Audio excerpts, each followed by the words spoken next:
name is Alex. I have an Instagram and also YouTube Love Sugar Show. So I want to thank you for taking your time for doing the interview. Of Thanks for having me on. course. And if you don't mind just introducing yourself and give us a fun fact about yourself.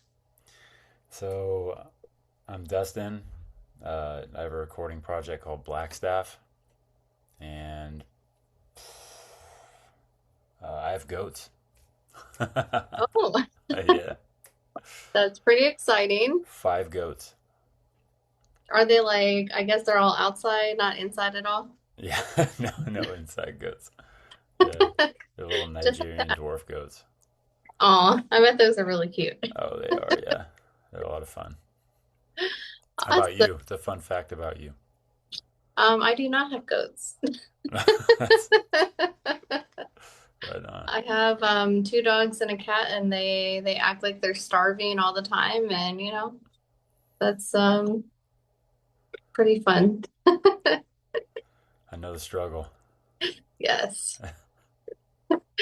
So the first question that I ask anyone that I ever interview is, how's everything going? Not just musically, but also in your personal life as well, because that's also important too. Um, it's going well. Um, Made some big changes recently. I moved out onto some empty land and turned it into a place to live, and Oh, wow.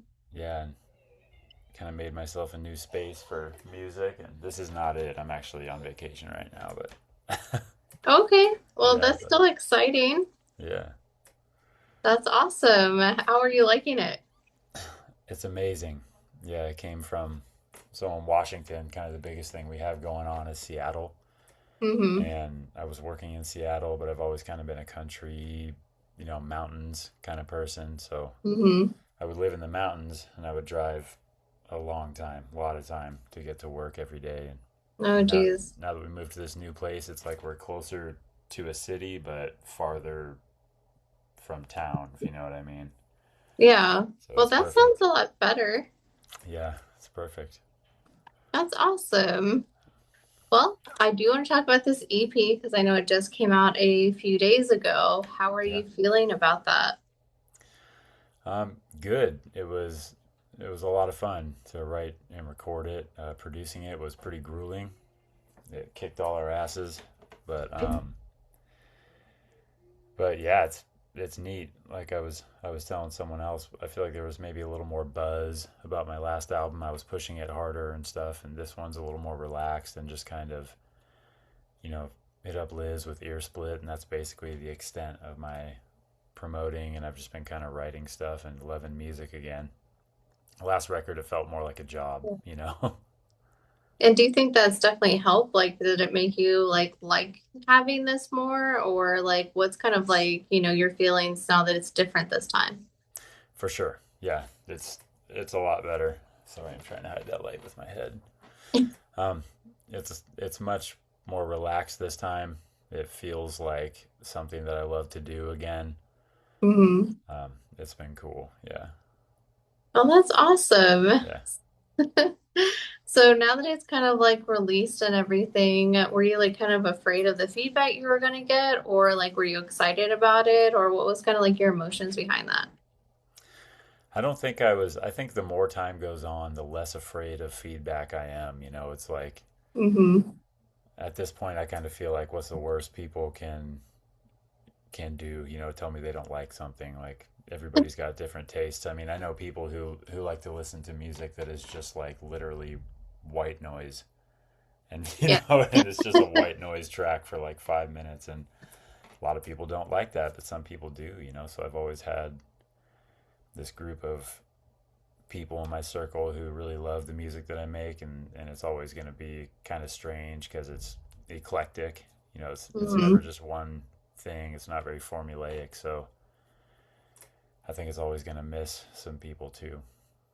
Yeah, for sure. I think there's so many people that we all like very, very different things. So that's pretty cool to see like what other people like. And like you Yeah, said, some people like noise metal. I don't even know what you would call yeah, it, but it's pretty like awesome how, yeah, different people like different things. yeah. So this EP's been out, like I said, a few days, but I'm sure you've listened to it many, many times since then. So I'm curious, kind of going back and looking over everything, is there anything that you would change on it? I don't think so. I think on this particular one, especially towards the end, I really didn't like the low end on it.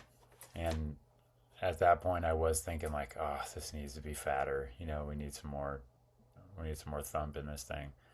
And then it happened, and I just kind of washed my hands of those kind of thoughts. You know, I just put it behind me.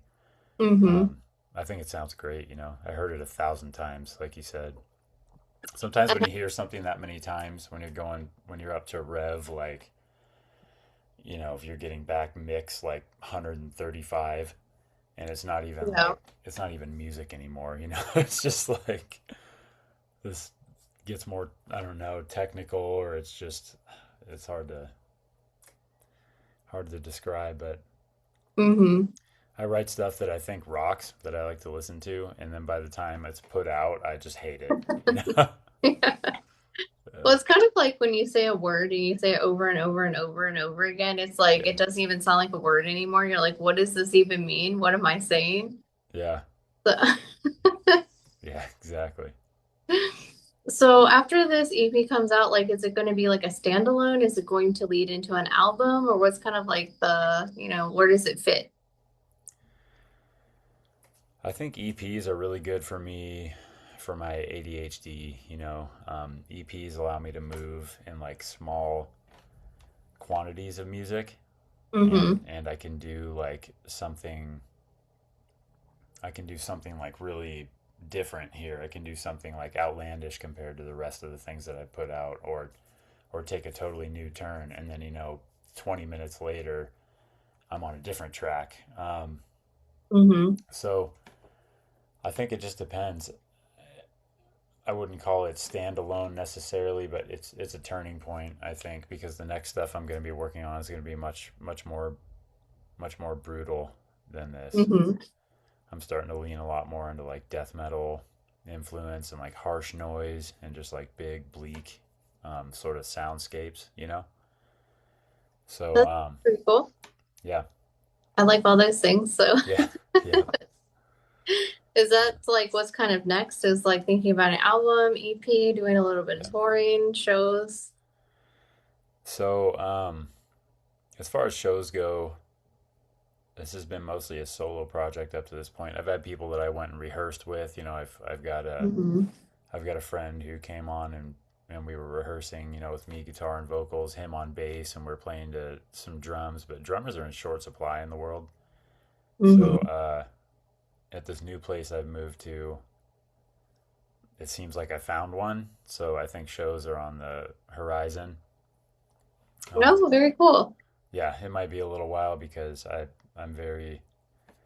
never thought of Blackstaff as this thing where I could just get on stage and say, "Hey, this is Blackstaff. Our merch is over Mm-hmm. there."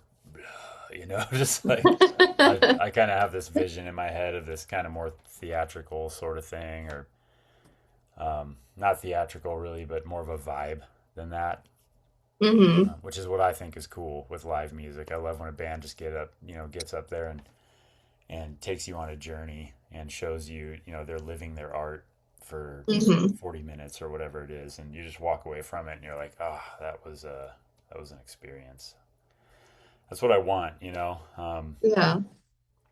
But other than that, I've got a collaboration planned with a drone artist friend.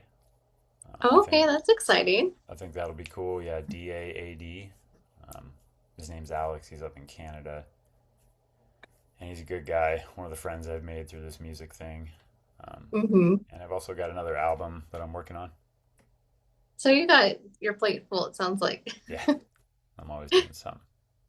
And I know you mentioned a bassist and then possibly maybe a drummer. Mhm. Like if so, a live show might be on the table. Would you consider like adding them to the band, or is it just gonna strictly say like a solo project? I guess it depends, you know. It depends. I mean, if you think about your favorite bands, right?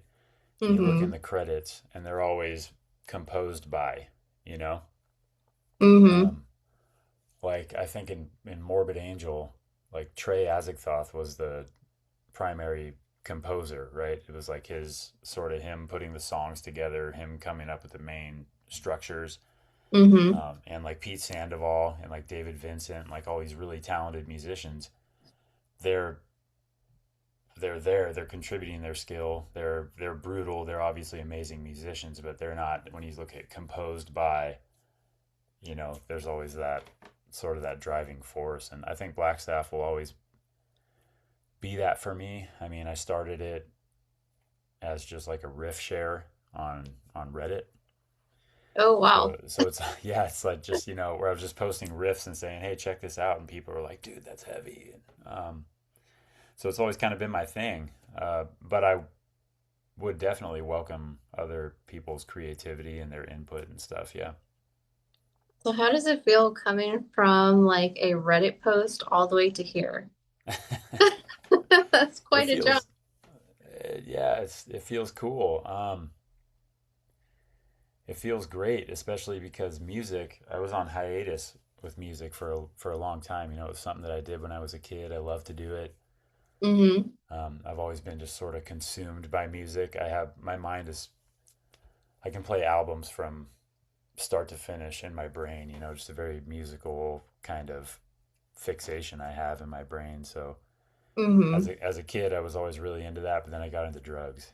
Which is something else that people who are like that tend to fall into. So I took about a Yeah. decade off, and I picked it up in about 2021 again, and then it just from there just sort of like you're saying became this whole thing that I do and it's just really cool and I'm super passionate about.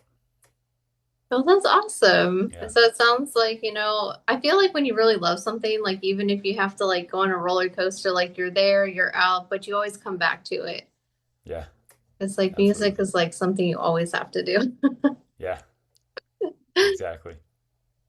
And from what I understand, you are really inspired by writing horror and fantasy books. Yeah. Can you tell me a little bit about that and how you use that to create the CP? Um, yeah, so I've always been into writing ever since I was young. I was going to school for a little bit to be an English professor. That was my goal. Mm-hmm. And I've always really been into language. And I think my dad, when I was a kid, I was probably like 7 or 8 years old, and he handed me Stephen King's It, Okay. which just as a kid is something that's I don't know if he was really thinking that all the way through, but it just started this whole love affair with horror and like fantastical. It's a pretty massive world Mm-hmm. in that book and in that whole mythos of Stephen King. And so I really loved his writing. He has really flowery kind of prose. Like he can take 20 pages to tell you about what somebody's eating for breakfast. Yeah, that's So, true. um, and Lord of the Rings and stuff, and um, really into a genre. I don't know if you ever heard of it. This is like next level nerdy, but it's lit RPG. You ever heard of that? I've heard of a few of them, Yeah. but like Dungeon Crawler Warhammer, Carl. no. It's super nerdy. Yeah. But it's really cool. I've written a few. I've written a lot in that genre, where it's like you're taking a tabletop RPG game and mixing it with like fiction writing.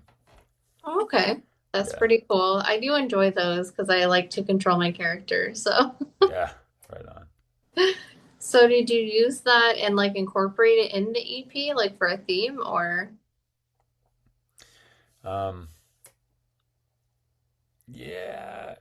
So Drowner's got a couple of surface level inspirations, like the Drowner. Mhm. Obviously, it's a monster from if you play video games or if you've read the books, The Witcher. Yes.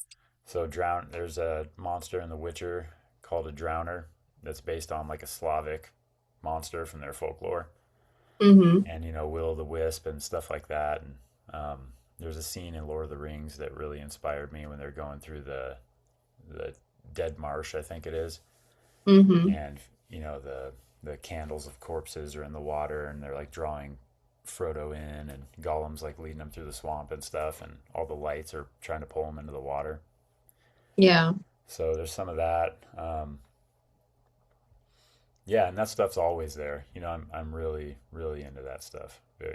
I'm very nerdy. So Yeah. I mean, nothing wrong with that. I like a lot of that stuff too. So, right on. so I'm curious, what kind of bands like inspire you, like your sound for this EP? Um, well, there's a particular musician who I feel like everything he does like speaks to me unlike anything else. His name's I'm gonna probably butcher his name. He's from Spain. His name's Javi Galvez, Mm-hmm. and his band Horn of the Rhino um, was my introduction to doom. And they're just very, he plays. I don't know if you know about gear, but he plays a Mad Amp GT1, and he had like this Mm-hmm. hot rodded Marshall JCM 800, and his sound is just so incredible. Um, and that band really inspired me. And then he moved into this band called Alterage, and they play death metal. It's like this really thick wall of sound, just kind of like droning death metal with like just the sounds are like Oh, just wow. really oppressive. And I think he's a huge inspiration on me and my writing, and just like heavy doom in general. If you ever listen to like My Dying Bride, um, Mm-hmm. traditional doom bands like that, I really like their slow, lurching rhythms and just kind of odd, like sour harmonies they play. And Yeah. they'll play a violin, and it's just totally off key, but somehow it just works, and it's just creepy as hell. Yeah, that's Yeah, one thing I think that's really cool about those types of bands. Like they're like, yeah, we don't follow the regular rules. We kind of, do whatever we want as long as it sounds decent. I'm like, that's yeah, really cool. yeah, absolutely. So talking about like doing things differently, what did you try new on this EP that maybe you haven't done before? Um, well, so I did some different type of vocal styles. I did some of my first like really clean singing that I've ever done for the public. Mm-hmm. I grew up doing it. Something that I love to do, but I've never. It's hard, That's a pretty vulnerable place to be when you're doing clean vocals, Yeah. and particularly with metal, it can be. Um, and with the type of metal that I play, there's like whole media outlets called like no clean singing, right? And it's and it's like that's the attitude with extreme music. So that was something new. A little bit of spoken word, and some of my first like synth, like MIDI synth passages, and Mm-hmm. kind of gothy music with like electronic sounding drums and stuff. And I feel like I did some very new things on this one. What kind of made you decide to do like the clean vocals? Because like you said, some people are like, oh no, it needs to be like growling or screaming or, things we can't understand.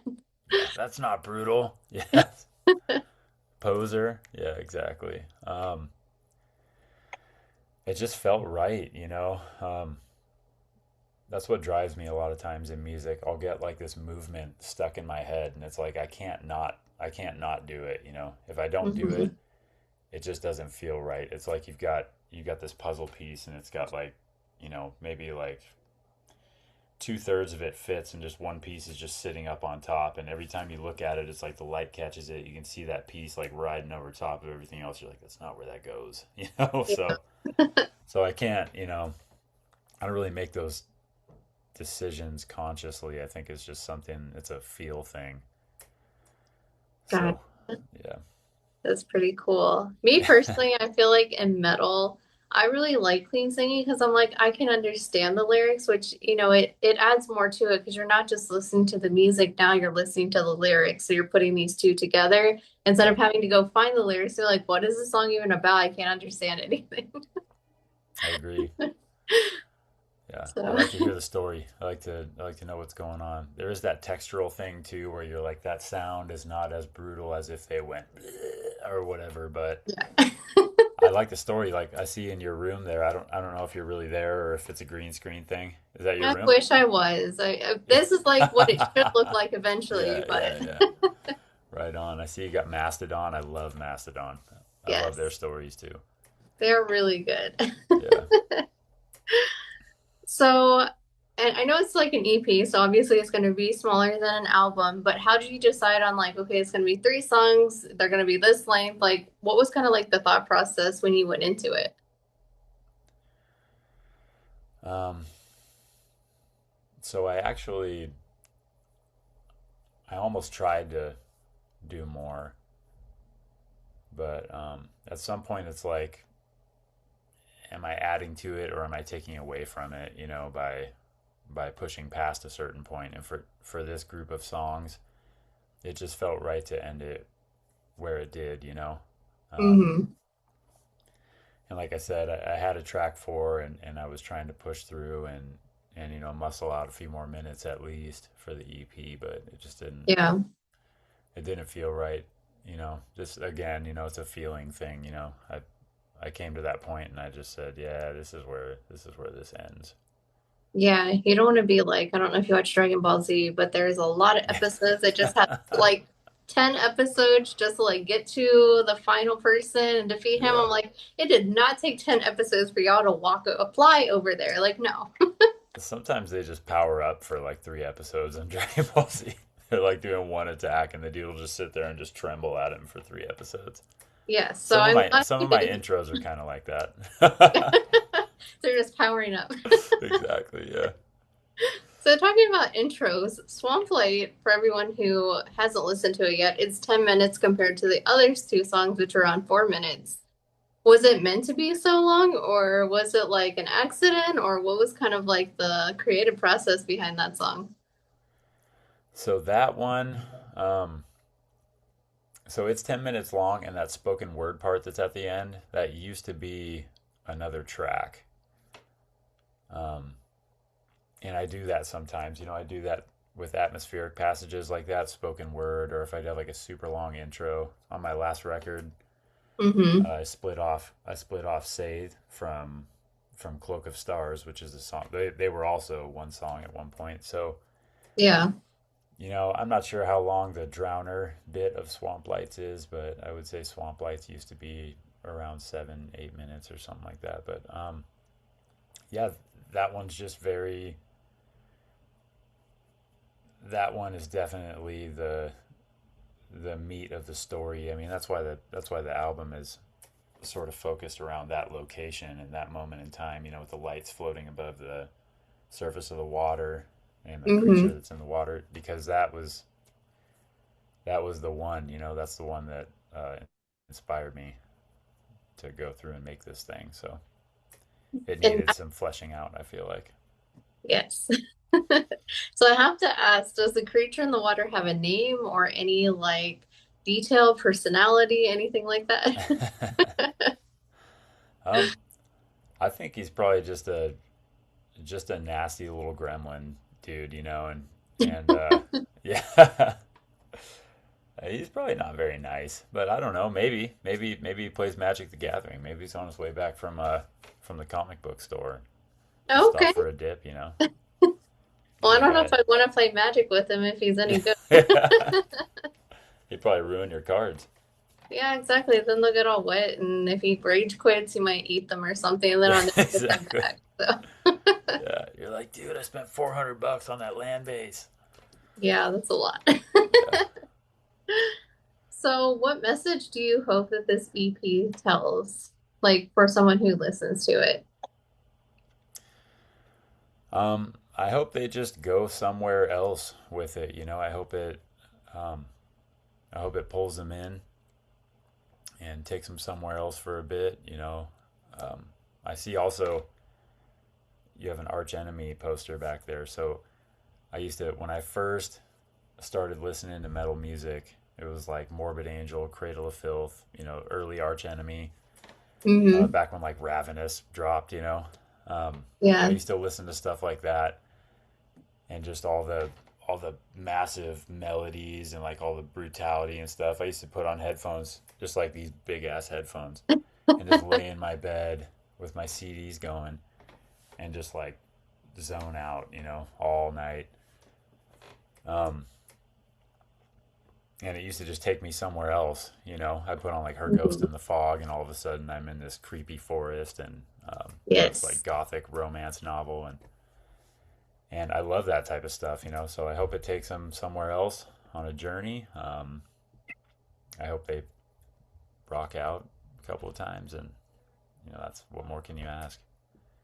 So I'm assuming you had like, the Walkman CD player with the anti-skip because if you even tap it, Yeah, it's gonna be skipping. yeah, oh yeah, yeah. And I had this like boom box too that it feels like I had that thing for an eternity. It's one of the ones with like the built-in tape player too. Yeah, I haven't seen one of those in a long time, but apparently cassettes and CDs are coming back and vinyl. And I'm Yeah, like, what happened? Like, you guys like digital stuff. Now people want CDs and cassettes and records. And I'm like, what is going on? well, check this out. So CDs. Do you remember how old are you? I'm in my 30s. Okay, yeah, me too. So you Cool. know, you know then. So it used to be on your mix CDs, you used to have one song that was like massively loud, and then Yes.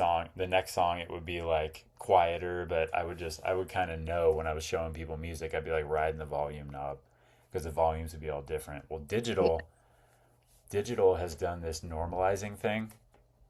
And actually, if you were to listen to Drowner in the downloadable format, like the raw wave files, it's Hmm. way louder and way chunkier. And then you go onto a streaming platform and they've sort of like smushed it down. So they do that to all music on streaming platforms. So I think people have just digital listening has almost become sort of sterile in a way where it's just Yeah. they're trying to, they're trying to fit it into this box. It's like whatever your original vision was, you take that thing and all the different colors that it's got, and all the different strokes and textures and stuff, and then you're like, okay, well, we got to master this thing Yeah. so that people can listen to it and streaming platforms won't just destroy it on the way. So that and having jackets and liners and cool art and like stuff that you can like flip through or posters you can hang on the wall. Um, that's pretty Those cool. were the days. Yeah, exactly. I don't know about you, but back in the 90s when I had my CDs, there's always like that one song that you put on repeat and then you listen to it so much that your CD just stops working Yeah, on that one song. And I'm like, oh my goodness. yeah. Hell yeah. So for this EP, just like kind of a fun question, if someone gave you an option to listen to it on a cassette, a CD, or a vinyl, which one would you choose and why? I think this one I would do um, CD because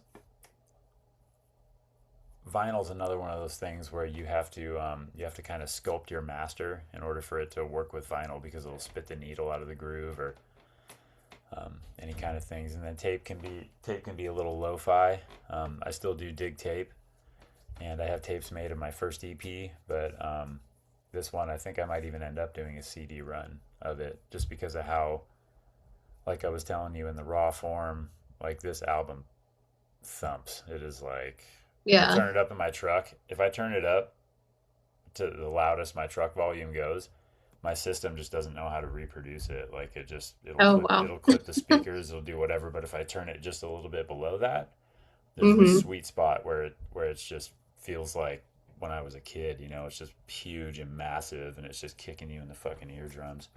Yes, everyone needs that every once in a while. Yeah.